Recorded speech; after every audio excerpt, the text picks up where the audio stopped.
Vous allez bien, ça va?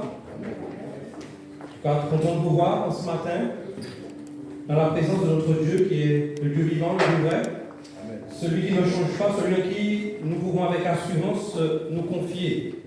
Je crois qu'il est fidèle. Il dit que quiconque se confie en lui ne sera point confus. Je pense que tu n'es pas dans la confusion ce matin, toi qui viens ici ce matin entendre, passer ce moment de la présence de Dieu. Venir et venir rendre culte à notre Dieu.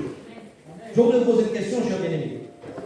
Comment avez-vous commencé cette nouvelle année? Est-ce que tout se passe bien pour vous? Par la grâce. Béni soit l'Éternel. Si la grâce est agissante, elle est toujours présente. Mais comment voyez-vous ce qu'il y a autour de vous? Comment voyez-vous ce monde dans lequel vous vivez? Est-ce que vous êtes dans la quiétude ou dans l'inquiétude? Est-ce que vous êtes dans la peur? Est-ce que vous êtes dans le découragement? Oui. Vous attendez. Alors, je voulais ce matin vous encourager, nous encourager.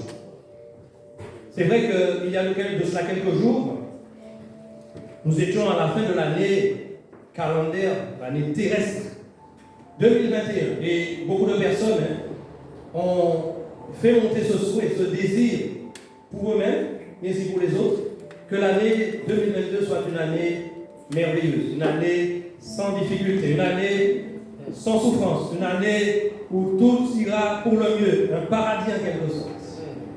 Mais qu'elle ne fut pas la surprise de beaucoup.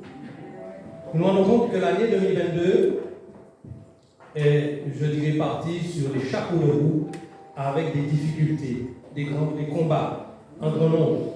Et il me semble bien que ça n'a pas l'air de s'améliorer. Parce que quand on regarde, chers bien-aimés, ce qui se passe autour de nous, je dirais qu'à la fin de l'année, je dirais même en début d'année, dans, je dirais, le Colorado, il me semble, il y a des milliers de maisons qui ont brûlé en l'espace de quelques minutes. Des personnes se sont retrouvées, suite à cet incendie, sans abri. Mais en plus de cela, tout de suite après, ce qui aurait dû être bien fait, puisqu'il a neigé, donc ce qui a permis d'éteindre ce feu, mais bien des personnes se sont retrouvées encore dans une situation encore plus critique. D'un extrême, ils sont passés à un autre extrême.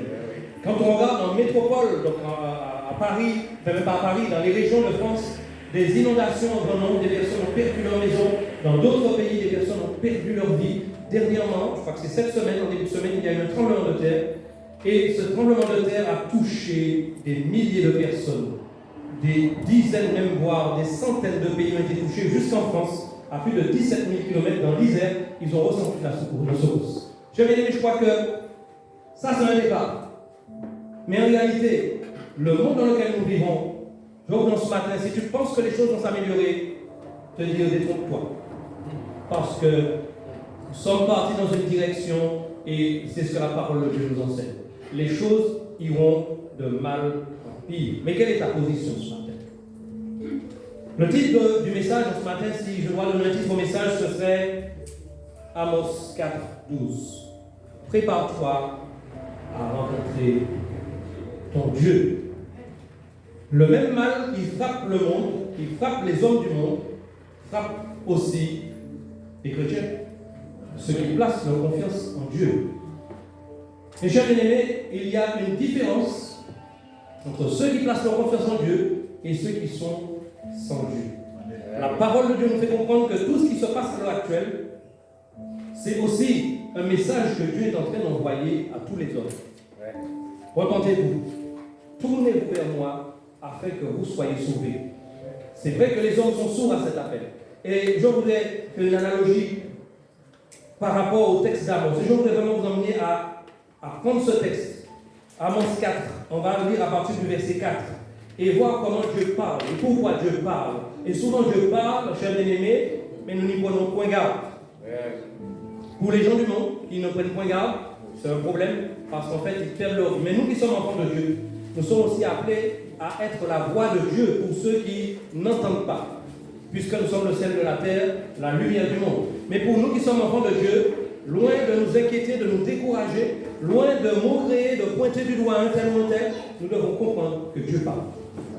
Et cela doit nous emmener à nous réjouir parce que ce que je dis est en train de s'accomplir. Est-ce que tu le crois ce matin? Amos, chapitre 4, à partir du verset 4. Il nous est dit, allez à Bethel et péchez. Allez à Gilgal et péchez davantage. Offrez vos sacrifices chaque matin et vos dîmes tous les 3 jours. Faites vos sacrifices d'action de grâce avec du levain. Proclamez, publiez vos offrandes volontaires, car c'est là ce que vous aimez, enfants d'Israël, dit le Seigneur l'Éternel. Et moi, je vous ai envoyé la famine dans toutes vos villes, le manque de pain dans toutes vos demeures. Malgré cela, vous n'êtes pas revenus à moi, dit l'Éternel. Et moi, je vous ai refusé la pluie. Lorsqu'il y avait encore 3 mois jusqu'à la moisson, j'ai fait pleuvoir sur une ville, et je n'ai pas fait pleuvoir sur une autre ville. Un champ a reçu la pluie, et un autre qui ne l'a pas reçu s'est desséché. 2, 3 villes sont allées vers une autre pour boire de l'eau, et elles n'ont point apaisé leur soif. Malgré cela, vous n'êtes pas revenus à moi, dit l'Éternel. Je vous ai frappé par la rouille et par la miel. Vos nombreux jardins, vos vignes, vos figuiers et vos oliviers ont été dévorés par les sauterelles. Malgré cela, vous n'êtes pas revenus à moi, dit l'Éternel. Verset 10. J'ai envoyé parmi vous la peste, comme en Égypte. J'ai tué vos jeunes gens par l'épée et laissé prendre vos chevaux. J'ai fait monter à vos narines l'infection de vos camps. Malgré cela, vous n'êtes pas revenus à moi, dit l'Éternel. Je vous ai bouleversé comme Sodome et Gomorrhe que Dieu détruisit, et vous avez été comme un tison arraché de l'incendie. Malgré cela, vous n'êtes pas revenus à moi, dit l'Éternel. C'est pourquoi je te traiterai de la même manière, Israël, et puisque je te traiterai de la même manière, prépare-toi à la rencontre de ton Dieu, ô Israël, car voici celui qui a formé les montagnes et créé le vent, et qui fait connaître à l'homme ses pensées, celui qui change l'aurore en ténèbres et qui marche sur les hauteurs de la terre. Son nom est l'Éternel, le Dieu des armées. Jamais aimé, je crois que ce texte nous parle, je ne sais pas pour vous, mais il me parle, parce qu'en réalité, à travers de tout ce que Dieu a fait, il dit, j'ai fait ceci, j'ai fait cela, je t'ai privé, je t'ai privé de la pluie, je t'ai privé, tout cela pour que tu reviennes à moi. Et malgré cela, ô Israël, tu es resté dans ta position, sourd à mes appels. Je crois que, chers bien-aimés, chacun de nous entendons, nous voyons des choses. Et souvent, nous fondons dans le monde. Nous vivons les choses un petit peu comme le monde vit ces choses. Alors que nous devrions, nous en tant qu'enfants de Dieu, les vivre différemment. Parce que si Dieu parle, qui est à même d'entendre sa voix, si ce n'est son enfant? Nous sommes d'accord, chers bien-aimés. La parole de Dieu nous fait comprendre que Dieu, à travers des situations, à travers des catastrophes, et Jésus lui-même disait que dans les derniers temps, tout ce que nous entendons, tout ce que nous voyons, se produit en ce moment, cela se produira.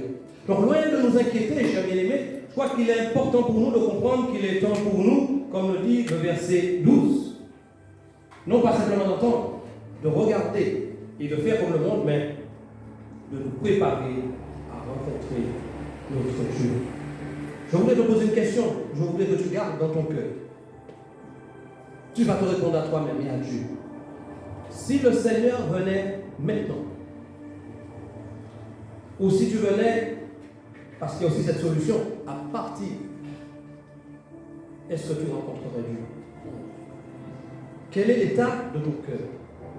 Est-ce que les choses qui se passent autour de toi te donnent à prendre conscience dans quel temps tu es et te donnent à analyser tes voies et à revenir vers Dieu? C'est là tout le message de ce matin. Chers bien-aimés, nous comprenons réellement que ces temps dans lesquels nous sommes, ce sont des temps difficiles, mais ce sont des temps d'avertissement, des temps de préparation pour le peuple de Dieu. Et il est important pour chacun de nous d'analyser, d'entendre, mais de faire en sorte que nos vies puissent être en conformité avec ce que Dieu dit. Parce que la réalité est bien là, chers bien-aimés. Comme je l'ai dit tout à l'heure, nous entendons des choses. L'année dernière, nous avons beaucoup de nos bien-aimés qui sont partis. Des jeunes, des plus âgés. Nul de nous ne sait si c'est Dieu qui vient à nous chercher par l'enlèvement de l'Église, et chacun de nous, nous vivons dans cette espérance. Oui ou non? Tu as envie de rester en vie et de voir le Seigneur venir dans les nuées, et puis tu as envie d'être transformés et enlevés, n'est-ce pas? Je crois que chacun de nous n'avons pas envie de passer par la mort. Mais d'une manière ou d'une autre, celui qui doit rencontrer Dieu doit passer par la mort. Et là, chers bien-aimés, cette mort, elle n'avertit pas. On est là aujourd'hui, on est là maintenant, tout à l'heure on peut ne pas être là. Mais où allons-nous réellement passer notre éternité? Si nous ne sommes pas en conformité à ce que Dieu attend de nous, que deviendrons-nous? C'est là l'importance pour nous de comprendre, chers bien-aimés, en quel temps nous sommes. Loin de nous inquiéter avec le monde, loin de nous abattre, de nous décourager, mais de puiser des forces dans le Seigneur. Romains chapitre 13, à partir du verset 11, il nous dit, chers bien-aimés, que c'est l'heure pour nous de nous réveiller de notre sommeil. Car le retour du Seigneur est plus proche que lorsque nous avons entendu sa parole, lorsque nous nous sommes tournés vers lui, lorsque nous avons cru. La réalité est là. Certainement, tu as connu le Seigneur il y a 10 ans, il y a peut-être 20 ans, il y a peut-être 1 an. Mais aujourd'hui, on est plus proche, tu es plus proche du retour du Seigneur que quand tu as cru. Mais le pire, c'est que tu ne sais pas si tu n'iras pas par sa grâce plus vite le rencontrer. C'est pour ça que la parole de Dieu nous appelle à nous tenir prêts. Jésus-Christ pouvait dire dans Luc le chapitre 12, verset 40, tenez-vous prêts, car le Fils de l'homme viendra à l'heure où vous n'y penserez pas. Chacun de nous, chers bien-aimés, nous sommes dans, je dirais, notre vie, nous vivons, nous marchons, nous faisons des choses, nous projetons des choses, nous vivons tout en pensant à l'an 2036, parce que c'est la publicité qu'il y a maintenant sur les panneaux. Je ne sais pas si vous avez vu. Les hommes sont déjà en train de se projeter vers l'an 2036. Certainement que nous sommes dans cette vision, que nous nous projetons déjà bien loin. Mais quelle est réellement, actuellement, notre vie en Christ? Quelle est notre position? C'est pour ça qu'il est important, chers bien-aimés, de nous analyser, de comprendre. Osée chapitre 5, verset 12, chapitre 10, verset 12. Osée pouvait dire de son temps, et il était un petit peu dans le même contexte qu'Amos, dans le même contexte que nous. Il disait, il est temps de chercher Dieu jusqu'à ce qu'il vienne. Ce message nous concerne, chers bien-aimés. Il est temps pour nous, il est temps pour toi de chercher Dieu jusqu'à ce qu'il vienne. Chercher Dieu, c'est quoi? Chercher Dieu, c'est désirer d'être en relation intime avec lui, en communion personnelle, par notre vie, par notre relation, par notre, je dirais, communion, notre intimité avec Dieu. Et savoir effectivement lui poser cette question. Seigneur, qu'attends-tu de moi? Seigneur, que veux-tu que je fasse? Souvent, chers bien-aimés, nous sommes plus intéressés par ce que nous voulons mettre en place, ce que nous voulons faire, mais pas beaucoup, et peut-être même pas du tout. C'est une question à nous poser, à se poser, chers bien-aimés. Est-ce que tu te poses la question quand tu te reposes ou tu te lèves le matin, à savoir ce que Dieu attend de toi aujourd'hui? Qu'est-ce qu'il attend de toi? Qu'est-ce qu'il attend de moi? Et tout cela nous amène à comprendre, chers bien-aimés, que si notre pensée ne va pas dans cette direction, nous avons une difficulté. Parce que Dieu a fait de nous gens de sa maison, citoyens des cieux, serviteurs du Dieu vivant, lumière du monde, sel de la terre. Et encore, chers bien-aimés, je crois que chacun de nous, si nous vivons, ne vivons plus pour nous-mêmes, mais pour celui qui est mort pour nous et qui est ressuscité, afin que nous puissions être au bénéfice de sa vie et de la vie éternelle. Ce matin, chers bien-aimés, je crois qu'il est important pour nous de comprendre ça. Et souvent, nous pouvons nous attendre à des choses et puis ne pas les voir arriver. Nous pouvons faire de grands projets et ne pas voir ces projets arriver. Nous pouvons prier depuis un moment, demander des choses et puis ne pas les voir arriver. Et pourtant, nous pouvons nous appuyer sur des versets de la parole de Dieu, tels que le verset qui se trouve dans Jérémie chapitre 29, verset 11, où Dieu dit, à travers de son serviteur, je connais les projets que j'ai formés sur vous, que j'ai formé sur toi. Projet de paix et non de malheur, afin de vous donner, de te donner un avenir et de l'espérance. Je voudrais vous inviter à prendre ce texte et nous allons voir, chers bien-aimés, les conditions pour justement entrer dans ce temps de bonheur, de paix que Dieu a prévu pour nous. Jérémie chapitre 29, que je vous invite à prendre. On va prendre à partir du verset 11.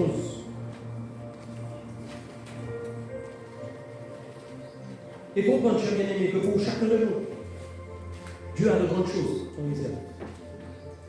Mais il est important pour nous de comprendre que nous devons chercher Dieu. Nous devons être en intimité avec Dieu. Nous devons être en relation avec Dieu. D'autant que le temps nous fait savoir que son retour est proche. Nous y sommes. Jérémie 29, à partir du verset 11. Il est dit, car je connais, dit Dieu, les projets que j'ai formés sur vous, dit l'Éternel, projets de paix et non de malheur, afin de vous donner un avenir et de l'espérance. Vous m'invoquerez et vous partirez. Vous me prierez et je vous exaucerai. Vous me chercherez et vous me trouverez, si vous me cherchez de tout votre cœur. Et le verset 14 dit, je me laisserai trouver par vous, dit l'Éternel. C'est vrai, cher bien-aimé, Dieu a un projet pour toi de paix et non de malheur, pour te donner un avenir et de l'espérance, malgré ce qui se passe autour de toi, autour de nous. Mais il y a une condition pour cela. Il est dit, vous-même vous pourrez vous mentir, vous priez et je vous exaucerai, vous me chercherez et vous me trouverez, mais si vous me cherchez de tout votre cœur. Est-ce que tu cherches Dieu de tout ton cœur? Et c'est là, cher bien-aimé, la réalité. Pour accéder aux bénédictions de Dieu, pour accéder aux choses que Dieu a mis en réserve pour nous, nous devons réellement placer notre espérance en Dieu, placer notre foi en Dieu, non pas d'une manière désinvolte, mais il est dit là, de tout notre cœur. Et si réellement vous me cherchez de tout votre cœur, je me laisserai trouver par vous, dit l'Éternel. Chers bien-aimés, je crois que quand on parle de chercher, souvent on se pose la question, mais comment chercher Dieu? Qu'est-ce que chercher Dieu? Jésus avait pour habitude de prendre des paraboles, de donner des exemples. Et il a pris l'exemple de cette femme qui a perdu la drachme et qui a déplacé des choses pour effectivement, elle a pris son balai, elle a cherché de manière, je dirais de manière très fine. Ce n'est pas de manière grosso modo, elle a regardé, elle a même balayé pour dire peut-être que mes yeux ne voient pas, mais c'est là. Et chercher Dieu, cher bien-aimé, ça demande une certaine concentration sur ce que nous cherchons. Quand on cherche quelque chose, cher bien-aimé, peut-être pas forcément une pièce de monnaie, mais vous avez perdu quelque chose chez vous. Quelque chose qui a une valeur. Moi, je suis du genre à égarer mes papiers. Comme je disais aux bien-aimés, souvent je cherche ma carte d'identité partout. Quand j'en ai pas besoin, je la vois, elle est là, je la prends, je la mets là, je la remets là. Mais quand j'en ai besoin, souvent au moment où j'en ai besoin, je me retrouve en difficulté. Et c'est vrai, chers bien-aimés, si vous devez voyager et que vous vous rendez compte que vous avez perdu votre carte d'identité, qu'est-ce que vous ferez? Qu'auriez-vous fait? Alors, vous auriez retourné à la maison, vous l'auriez mise sans dessus-dessous. Nous sommes d'accord? Parce que vous avez un besoin, vous avez besoin de voyager. Ce qui est le plus important pour vous à l'heure actuelle, c'est de retrouver votre carte d'identité parce qu'on sait que si vous n'avez pas la carte d'identité, vous ne pouvez pas voyager. Il y a beaucoup d'autres exemples comme cela que nous comprenons. Et cela demande, chers bien-aimés, une détermination pour trouver ce qu'on cherche. Je disais une concentration. Ça demande aussi de délaisser d'autres choses. Parce que pendant qu'on est en train de chercher la carte d'identité, on peut tomber sur un portefeuille, il y a de l'argent, mais ce n'est pas ça au besoin. Ou qu'après, on va envoyer d'un côté. Peut-être qu'on va chercher. Mais ce que tu cherches, ce dont tu as besoin, c'est de voyager. Tu bouleverses la maison, tu renverses le matelas, tu défais l'armoire, parce que tu recherches. Ce qui avait de l'importance pour toi est passé en second plan. Ce qui est le plus important pour toi, c'est de trouver ta carte d'identité. C'est ça, chercher Dieu. Cher bien-aimé, chercher Dieu, c'est de faire passer les autres choses auxquelles nous sommes attachés dans notre vie au second plan. Pour nous fixer sur Dieu. Chercher son plan, chercher sa présence, chercher sa face. C'est se consacrer réellement à ce qu'on le recherche. Imaginez simplement que vous êtes en train de chercher cette pièce d'identité et que quelqu'un vous appelle dehors. Qu'est-ce que vous allez faire? Même si c'est quelqu'un que vous avez envie de voir, peut-être que vous avez rendez-vous avec cette personne. Hein? Mais certainement, vous allez dire, non, attendez, vous allez peut-être même vous énerver du fait que la personne vous appelle. Parce que pour vous, le plus important, c'est de retrouver cette pièce d'identité. Parce qu'il y a une échéance qui arrive et vous ne voulez pas manquer cette échéance. Chercher Dieu, c'est aussi ça, cher bien-aimé. Cela se passe ainsi, cher bien-aimé, seulement quand nous comprenons l'importance et la valeur de ce que nous recherchons. Si nous ne voyons pas l'importance, nous n'avons pas besoin de voyager, simplement nous avons vu que la carte n'était pas dans le sac, mais on va se dire, bon, je vais faire mes affaires, quand je vais revenir, je vais aller chercher. On n'a pas besoin de la carte d'identité, on n'a pas besoin de la carte vitale, on se dit, bon, comment, je n'ai pas vu dans mon sac, mais bon, on va... N'est-ce pas un peu comme ça qu'on recherche Dieu actuel, cher bien-aimé? On est là, pour prier. On a l'habitude, on va venir à l'église. C'est le mardi, on va venir, on va prier. Le jeudi, on va venir. Le dimanche, on vient. Parce qu'on est en train de remplir une habitude. On est en train de remplir un temps. Mais est-ce qu'il y a réellement cette volonté, ce désir réellement d'entrer en relation intime avec Dieu? Je crois que c'est à chacun de nous de nous analyser. Et cela revêt une importance vitale, d'autant que nous savons en quel temps nous sommes, chers bien-aimés. Et le texte de Romains nous dit, il est temps enfin de nous réveiller du sommeil. N'est-ce pas, cher bien-aimés? Toujours dans ce sens. Il faut réellement que nous comprenions que non seulement la chose que nous cherchons est importante, elle a de la valeur, mais qu'elle est pour nous indispensable. Et quand nous savons que cette chose-là est indispensable, nous oublions tout ce qui est à côté. Tout ce qui avait de la valeur, on peut même arriver, pendant qu'on est en train de chercher, à dire, mais ouais, ça, on peut même arriver à casser, à jeter, parce qu'on a besoin d'une chose. Et celle qu'on recherche, ce n'est pas celle à laquelle on porte de l'importance avant. Cher bien-aimé, un serviteur de Dieu, Corée, quand on parle des fils de Corée, nous avons l'occasion ici de parler de ce fils de Corée qui se trouvait avec ces fils de Corée, qui se trouvait d'une descendance où il y avait des choses qui s'étaient passées. Mais cet homme, un jour, s'est retrouvé dans une situation difficile. Et au psaume 42, nous avons ce psaume-là, on le retrouve dans le chant de l'aide de foi, chapitre 12. Mais quel chagrin te dévore, ô mon âme, rassure-toi. Au début du psaume, il dit, mon âme a soif du Dieu vivant. Et sa question est la suivante.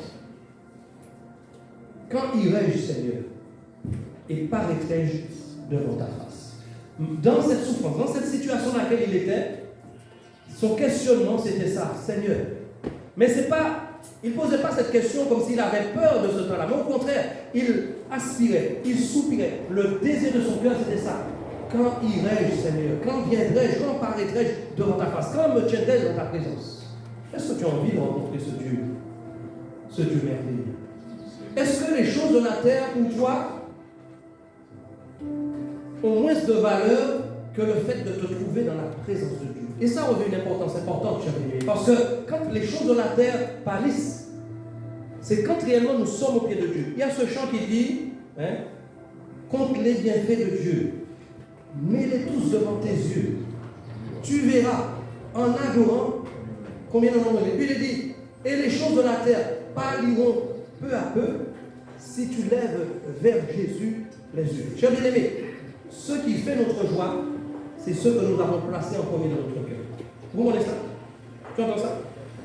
Et la réalité, donc cet homme lui-même, il avait une telle soif de Dieu, il dit, Seigneur, quand irai-je comparaître devant toi, dans ta présence? David lui-même s'est trouvé dans un moment, dans un désert, peut-être un petit peu comme toi, un petit peu comme nous. Il était dans une situation de souffrance. Et dans cette situation de souffrance, il pouvait dire, mon âme, Seigneur, a soif de toi. Mais il va encore plus loin, il dit, mon corps soupire après toi dans une terre aride, desséchée et sans eau. Non seulement son âme soupire après Dieu, mais son corps même. Son âme et son corps, son esprit ne faisaient qu'ils étaient attachés à Dieu. Il y avait une souffrance, il y avait une difficulté. Il était dans un désert, un endroit sec où il n'y avait pas d'eau. Il y avait une souffrance. Mais loin de s'inquiéter, de s'abattre, de dire, mais Seigneur, comment se fait-il? Je suis ton serviteur et tu ne me donnes pas d'eau. Pourquoi ceci? Ou plutôt que de pointer du doigt celui qui a fait qu'il s'est retrouvé dans le désert, il a préféré crier à Dieu et dire à Dieu son attachement à Dieu. Cher bien-aimé, et c'est pour ça que Dieu dit, j'ai trouvé un homme selon mon cœur, David. Ésaïe lui-même s'est trouvé dans une situation difficile. Et on retrouve ça dans Ésaïe chapitre 26, verset 9, où il dit, mon âme te désire pendant la nuit, et mon esprit te cherche au-dedans de moi. Là, c'est encore plus fort, cher bien-aimé. Mon âme te désire pendant la nuit. Pendant la nuit, normalement, on est censé dormir, cher bien-aimé. Mais lui-même, dans son sommeil ou même dans son éveil, son âme, dans son intérieur, ne cherchait pas qui ça m'aurait fait demain, qu'est-ce que je vais manger demain, ou même je dois aller faire telle chose demain. Il n'était pas dans ça. Son âme était dans un désir de Dieu pendant la nuit. Donc ce qui le poussait quelque part à prier. Et puis il va plus loin, il dit, mon esprit te cherche au-dedans de moi. Ce qui veut dire que cet homme, cher bien-aimé, avait la présence de Dieu dans sa vie. Il avait une telle relation avec Dieu qu'il ne recherchait pas Dieu dans l'autre, ce que vous pouvez dire l'autre, mais il savait que Dieu avait placé quelque chose en lui. Et il cherchait Dieu au-dedans de lui. Par rapport à son intimité, sa relation avec Dieu. Au psaume 73, Asaph est un homme qui, comme nous, voyons ce qui se passait autour de lui, cher bien-aimé. Je pense que certainement, nous allons nous reconnaître dans Asaph. Asaph, lui, serviteur de Dieu, adorateur de Dieu, puisqu'il est un homme qui était, je dirais, consacré pour la louange et l'adoration de Dieu. Dans sa situation, il voyait qu'il avait certains besoins, certainement. Il était dans certaines difficultés. Mais il voyait que les hommes du dehors, ceux qui ne connaissaient pas Dieu, ceux qui ne marchaient pas selon Dieu, c'était certainement des hommes du peuple d'Israël, hein, puisqu'il était en Israël. Ces hommes-là avaient tout ce qu'il leur fallait. Et certainement, on peut se poser la question, mon cher bien-aimé, quand on voit un tel qui a tout ce qu'il lui faut, il ne sait même pas qui est Dieu. Il mène brillante et joyeuse vie. Il fait un petit peu tout ce qu'il veut. Et on a l'impression qu'il est béni. Et c'était là le questionnement d'Asaph. Et à un moment, il a pris le temps de regarder, il s'est dit, mais effectivement, ces hommes-là, ils ont ces choses-là. Il a fait une analyse de par ce qu'il connaissait de Dieu. Mais il dit à la fin que la fin de ces hommes-là, c'est la mort. Ils n'ont aucune espérance. Mais au verset 25, il pouvait dire à Dieu, quel autre Dieu ai-je au ciel que toi? Sur la terre, Seigneur, je ne prends plaisir qu'en toi. Il a su se reprendre et reconnaître que c'est en Dieu seul qu'il y a le vrai plaisir, qu'il y a la vraie vie.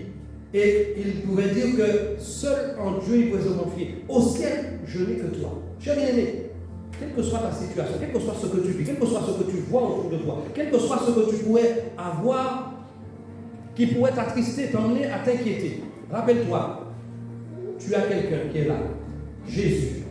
Tu as un Père par excellence, qui est notre Dieu, qui n'a pas hésité à donner son Fils unique. Cher bien-aimé, prenons le temps un petit peu de regarder.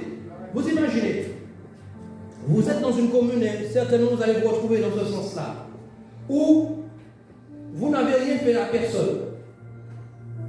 Peut-être parce que vous avez quelque chose, peut-être parce que vous avez une famille, peut-être parce qu'il y a des choses, et puis les gens se mettent à vous haïr, à vous détester, à vous faire du mal, à vouloir le mal pour vous, sans que vous n'ayez rien fait, alors que vous avez cherché à aider ces gens. Peut-être même ce sont des personnes que vous avez aidées. L'exemple de Jésus, cher bien-aimé, j'aime à le dire, Jésus, durant sa présence sur la terre, il a touché des milliers d'hommes, directement, mais aussi indirectement. On peut faire un petit calcul léger.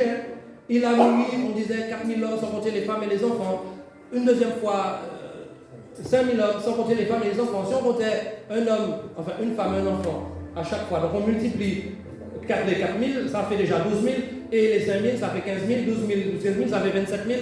Il a guéri des personnes en grand nombre, il a fait des miracles, il a ressuscité des personnes, leurs familles ont dû être informées, des personnes sortaient de loin pour venir le chercher là où il est pour obtenir une guérison. Donc imaginez, Jésus était quelqu'un qui faisait du bien autour de lui. Mais au moment où il s'est retrouvé devant Pilate, même le peuple a dit, crucifie-le. Si c'est toi, si c'est moi, qu'est-ce qu'on dit? Mon cas, aller chercher une petite ammonia à moi, c'est un rapport mitraille, à descendre, tout ça. Mais Jésus, sur la croix, il a dit, Père, pardonne-leur, car ils ne savent pas ce qu'ils font. Et ces hommes-là même qui l'ont crucifié, il est mort pour eux. Ceux qui l'ont rejeté, il est mort pour eux. Donc vous imaginez l'amour de Dieu, comment Dieu, toi qui es son enfant, qui t'es tourné vers lui, comment peut-il te laisser et ne pas intervenir quand tu as besoin? Ce n'est pas possible. Ce n'est pas possible, mon frère. Ce n'est pas possible, ma soeur. Dieu est un Dieu juste. Il n'est pas injuste pour oublier ce que nous avons fait pour lui. N'est-ce pas, cher bien-aimé? Donc, dans ces conditions, Dieu n'attend qu'une chose. Que tu l'aimes. Que tu reviennes à lui. Que tu t'attaches à lui. Ces hommes avaient compris cela. Et ils s'étaient attachés à Dieu. Romains, le chapitre 12. Je vous invite à prendre ce texte, cher bien-aimé. Romains, chapitre 12. Du verset 1 au verset 2.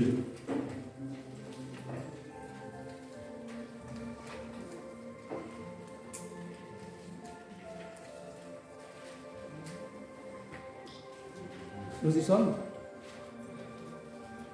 Paul pouvait écrire aux Romains, je crois que c'est à nous qu'il écrit, puisque la parole de Dieu dit que toute l'écriture est inspirée de Dieu utile pour nous enseigner, pour nous corriger, pour nous convaincre, par chacun de nous, afin que nous soyons prompts à toute bonne œuvre.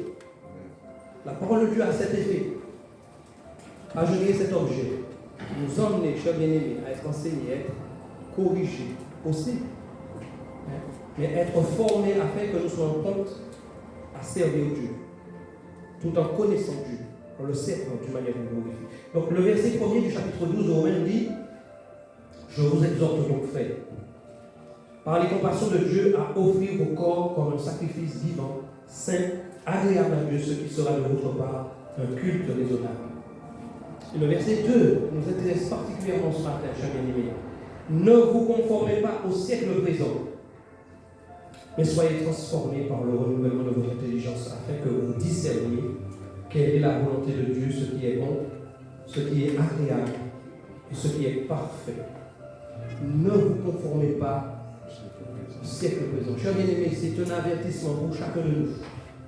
Parce qu'il y a des choses qui se passent autour de nous. Et souvent, nous sommes tentés de prendre parti tout en oubliant ce que Dieu nous dit.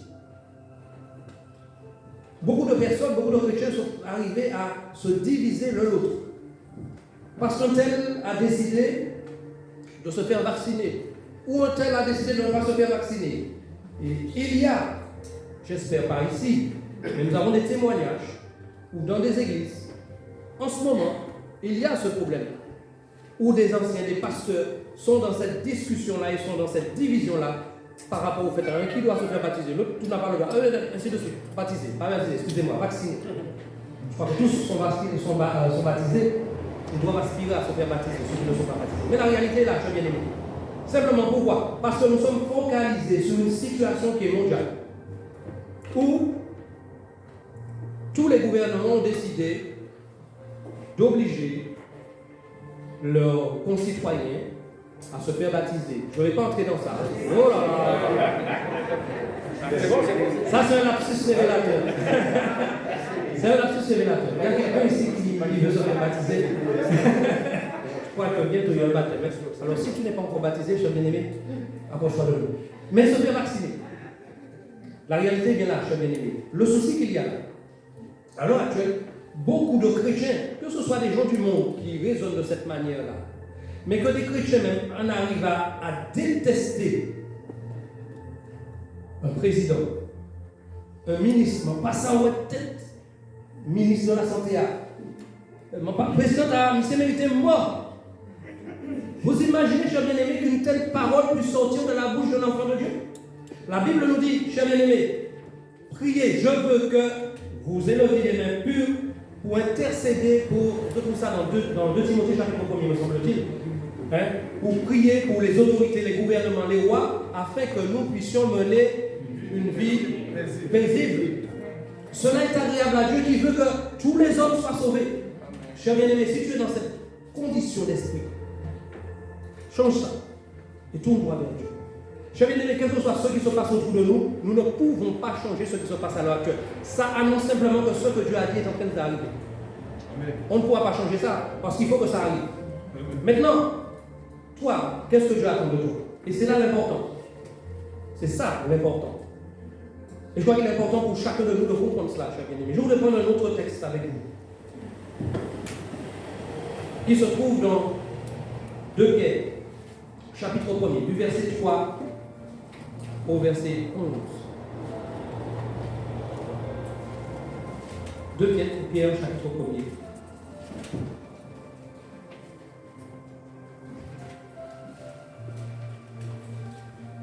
Ce texte nous dit ce que Dieu attend de nous. Et comment assurer, chers bien-aimés, notre élection. Comment assurer notre vie éternelle. Verset 3 de 2 Pierre, chapitre 1er. Comme sa divine puissance nous a donné pour ceux qui contribuent à la vie et à la piété, au moyen de la connaissance de celui qui nous a appelés par sa propre gloire et par sa vertu, lesquels nous assurent de sa part les plus grandes et les plus précieuses promesses, afin que par elles, vous deveniez participants de la nature divine en fuyant la corruption qui existe dans le monde par la convoitise. Verset 5. À cause de cela même, faites tous vos efforts pour joindre à votre foi la vertu la science, à la science la tempérance, à la tempérance la patience, à la patience la piété, à la piété l'amour fraternel, à l'amour fraternel la charité. Car si ces choses sont en vous et ils sont avec abondance, elles ne vous laisseront point oisifs ni stériles pour la connaissance de notre Seigneur Jésus-Christ. Mais celui en qui ces choses ne sont point est aveugle, il ne voit pas de loin et il a mis en oubli la purification de ses anciens péchés. C'est pourquoi, frères, appliquez-vous d'autant plus à affermir votre vocation et votre élection, car en faisant cela, vous ne broncherez jamais. Et le verset 11, cher bien-aimé, qui est vraiment important, c'est ainsi, en effet, que l'entrée dans le royaume éternel de notre Seigneur et Sauveur Jésus-Christ vous sera pleinement accordée. Je ne sais pas si tu es oisif. Mais chers bien-aimés, je crois que chacun de nous, nous sommes appelés à nous analyser face à la parole de Dieu et à comprendre qu'il nous faut prendre une décision. Parce que ce que Dieu veut, c'est que nous abstenions de certaines choses. Vous connaissez un petit peu la parole de Dieu. Thessaloniciens 5. La réalité, chers bien-aimés, chacun de nous, nous connaissons nos vies. Je ne sais pas ce qui se passe dans ta vie. Tu ne sais pas ce qui se passe dans ma vie, mais Dieu sait. Il est celui qui consonde les cœurs et les reins, chers bien-aimés. Et il nous appelle, la volonté de Dieu, c'est que nous soyons sauvés. C'est vrai que nous sommes faibles. Mais la Bible dit que la chair est faible, l'esprit est bien disposé. L'esprit de Dieu en nous, comme nous venons de le dire, nous avons reçu en nous, chers bien-aimés, les plus précieuses promesses par l'Esprit de Dieu qui a été versé en nous, qui a été posé, placé en nous, par lequel nous sommes scellés. Nous devons comprendre qu'il est temps pour nous de rechercher Dieu jusqu'à ce qu'il vienne. Que nous ne puissions pas sortir d'ici de la même manière que nous sommes rentrés. S'il y a des choses dans nos vies, Dieu est capable de nous pardonner, de nous purifier de toute iniquité, comme il nous est dit dans 1 Jean, chapitre 1er, verset 9. Mais il est important pour nous, chers bien-aimés, de nous analyser et de comprendre à quel temps nous sommes. Il est important pour nous de comprendre qu'il nous faut nous réveiller. Nous ne pouvons pas rester oisifs. Je vous donne un exemple biblique sur cette oisiveté. Ça se trouve dans Jean, le chapitre 25. Je crois que ça doit être dans les versets de la fin, versets 20, 25, où Jésus prend l'exemple de 3 hommes qui avaient un chef, un roi, qui était au-dessus d'eux. Et cet homme devait partir pour un long voyage. Il a convoqué ces 3 hommes, ces 3 serviteurs. Il a donné à un 5 cycles, au deuxième 2 et au dernier 3. Je suppose que s'il a procédé de cette manière, c'est qu'il savait ce que chacun avait dans le cœur, ce que chacun pouvait faire. Et je crois que c'est à propos, parce que quand on lit le reste de l'histoire, on voit qu'il est parti pour une durée assez longue. Celui qui avait reçu les 5 a fait fructifier ces 5 et il en a obtenu 10. Celui qui en avait reçu 2 a fait fructifier ces 2 et il en a reçu 2 supplémentaires, donc 4. Et le dernier s'est dit, mon maître est un homme méchant, il prend ce qui n'est pas à lui, là. Donc en lui-même il s'est dit, mais peut-être quel que soit ça qu'il fait, monsieur pas qu'il satisfait, pas qu'il content. Et il s'est dit simplement, la solution qu'il a trouvée, c'est bon, il sait pas moi ça là, je vais prendre ça là, je vais tirer ça. Et comme ça, là, il venu, ni vu ni connu, je ne vais pas mettre l'argent, je vais mettre monsieur Bailey qu'on y a. Mais il avait oublié que lui, le maître, il attendait quelque chose. Malheureusement pour lui. Et le pire, c'est qu'il répond au maître, mais d'une manière irrespectueuse. Vous connaissez la suite, cher bien-aimé. Si vous voulez la suite, allez dans ce chapitre 25 de Matthieu. Et vous allez voir un petit peu ce qui s'est passé par la suite. Et je crois que chacun de nous, chers frères, chères sœurs, tu as reçu un talent. Dieu t'a scellé, il t'a donné quelque chose, une mission. Tu es dans le corps. Dans le corps, chacun, je dirais, une capacité, a reçu quelque chose. Et je crois qu'il est important de comprendre que quand on reçoit quelque chose de quelqu'un, la personne attend quelque chose de nous. Là, en l'occurrence, Dieu. Il ne nous a pas appelés simplement à venir nous asseoir dans le temple dimanche après dimanche, même en semaine. Il ne nous a pas appelés à dire que nous sommes chrétiens, à avoir une carte de baptême, à dire que moi, évangéliquement, car il est tel côté. Mais il nous a appelés réellement à le servir, à grandir dans la foi, à être des instruments qu'il peut utiliser au moment où il en a besoin. Est-ce que tu penses que tu es prêt à ce que Dieu t'utilise là où tu es? Est-ce que tu penses que tu es disposé de cœur à faire ce que Dieu te dit? Et je crois qu'il est important pour nous de comprendre ça, chers bien-aimés. Cette histoire est à propos pour comprendre que tu dois comprendre. Mon frère, moi, soeur, je dois comprendre, parce que je prêche avant tout pour moi. Qu'il est important pour moi, en attendant Christ, de faire fructifier ce qu'il a placé en moi. Je ne peux pas rester là dans l'église, comme cela. Je ne peux pas rester là, simplement parce que ce que Dieu m'a donné, je vais l'enterrer. Et ce qui va m'arriver, c'est que je finis par mourir. Parce que si on ne grandit pas, je vais l'aimer, on diminue. Et on meurt. C'est là la réalité. Je vais vous déterminer sur une note gaie avec toi. Philippiens chapitre 3. Versets 20 et 21.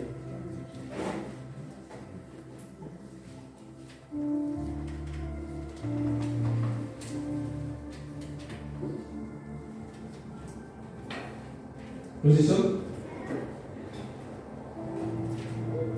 Malgré toutes ces choses, chers amis, nous sommes citoyens des cieux.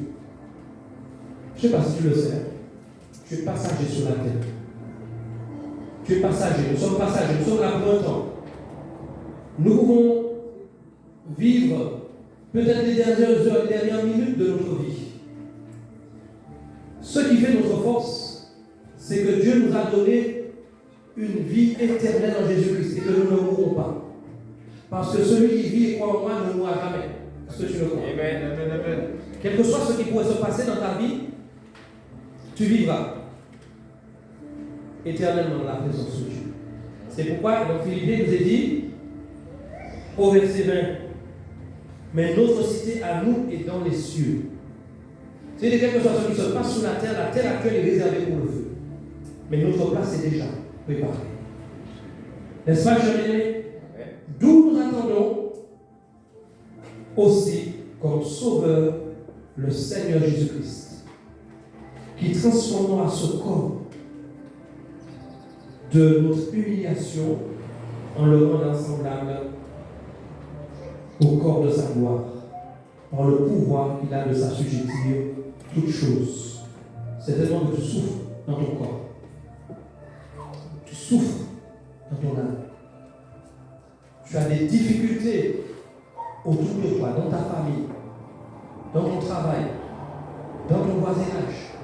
Tu as des situations qui te font mal. Tu as du mal à vivre ces choses. Dieu a une solution ici pour toi. Mais il y a quelque chose encore de meilleur pour toi. Après. Ça, c'est un passage. C'est un temps. Il y a un temps de difficulté, il y a un temps de souffrance, mais il y a un temps de gloire. Un temps de victoire. Et Dieu a prévu la gloire pour toi. Il a prévu la victoire pour toi. Mais cherche-le et va jusqu'au bout. Si tu te sens faible, crie à lui. Il te donnera la force d'aller jusqu'au bout. Je vous invite à vous donner debout. Et nous allons prier ensemble.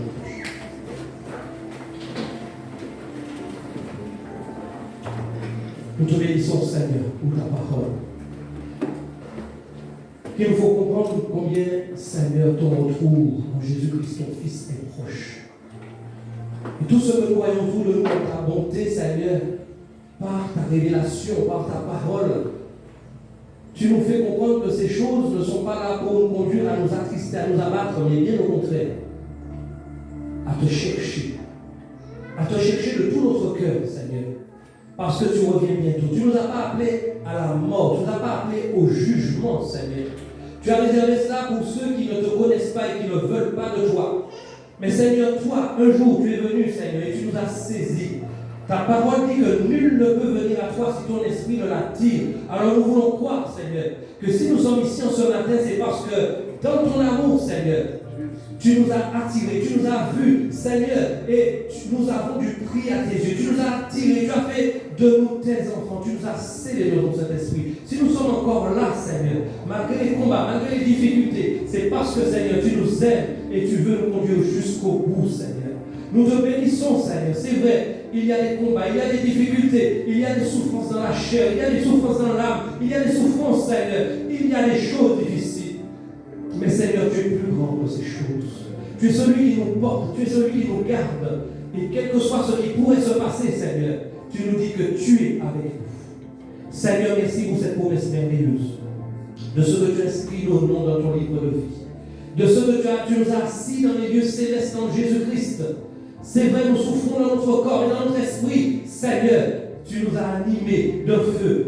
Et Seigneur, tu veux encore rallumer ce feu. Nous crions à toi, Seigneur, parce que tu vois chacun de nous, ceux qui sont dans l'abattement, dans le découragement, ceux qui ont perdu la vision, ceux qui sont dans l'inquiétude, ceux qui sont dans le découragement, Seigneur, et qui se posent des questions. Seigneur, saisis-les, saisis-nous, Seigneur, et réveille-nous, ranime ton feu en nous, ranime ta flamme en nous, Seigneur, et interviens, Seigneur, afin que nous puissions revenir à toi de tout notre cœur, que nous ne soyons pas des auditeurs au milieu, mais que nous puissions comprendre, Seigneur, ce que tu veux pour nous. Je te bénis pour chacun de mes frères, chacune de mes sœurs. Et au nom de Jésus, je brise tout lien, toute chaîne, toute racine, tout ce qui a été planté dans les vies, tout ce que l'ennemi a cultivé dans les cœurs, dans les vies. Seigneur, nous anéantissons ces choses au nom de Jésus. Et nous proclamons la délivrance pour ton peuple ce matin, afin que les yeux puissent s'ouvrir, les oreilles puissent s'ouvrir, Seigneur, et que les cœurs soient touchés, et qu'il y ait une transformation visible, Seigneur, dans les vies, parce que tu es Dieu. Nous te donnons toute gloire, Père, dans le nom de Jésus. Amen. Que Dieu vous bénisse.